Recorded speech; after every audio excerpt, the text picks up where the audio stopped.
Number 83 ઉપર આપેલ વિચારો અને શોધોમાં પહેલો પ્રશ્ન.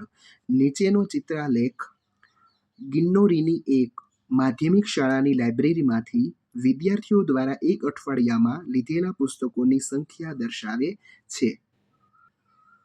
ચાલો અહીં તમને કોષ્ટક આપેલું છે કે સોમવારે છે, જો અહીં લખેલું છે કે એક પુસ્તક બરાબર એક પુસ્તક છે, એટલે અહીંયા ગણવાના 1 2 3 4 5, 5 સોમવારે 5, મંગળવારે 1 2 3 4, બુધવારે 2, ગુરુવારે 1 પણ નહીં, શુક્રવારે 1 2 3 4 5 અને શનિવારે 8. આ બધાનો સરવાળો એટલે 24 પુસ્તકો થશે. પહેલો પ્રશ્ન, કયા દિવસે સૌથી ઓછી સંખ્યામાં પુસ્તકો લેવાયા? ગુરુવારે, કારણ કે 0 છે.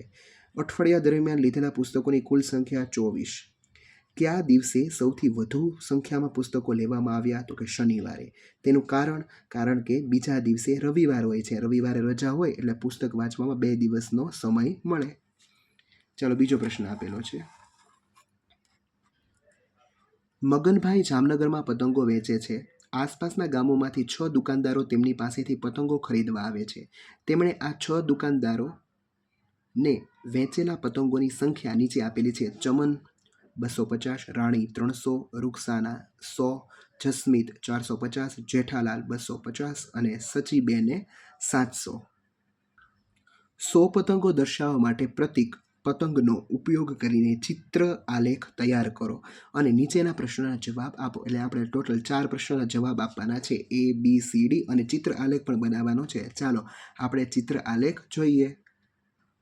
ચાલો આપણે કોષ્ટક આપેલું છે ચમનમાં.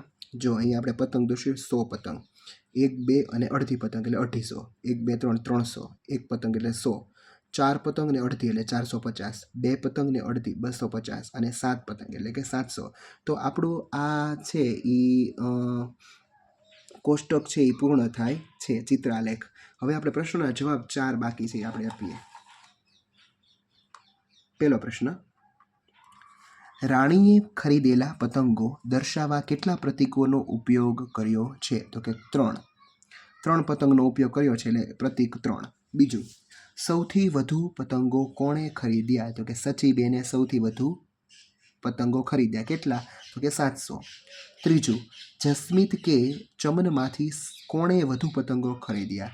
તો કે બંનેમાંથી જસ્મીતે છે એ કેટલા? તો કે 450 અને ચમને છે એ 250 ખરીદ્યા, એટલે જસ્મીતે ખરીદ્યા.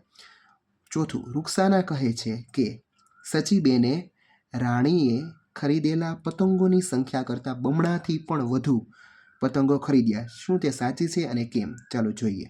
તો કે હા, રૂકસાના સાચી છે, કારણ કે સચીબેને 700 પતંગ ખરીદી છે અને રાણીએ 300 પતંગ ખરીદી છે.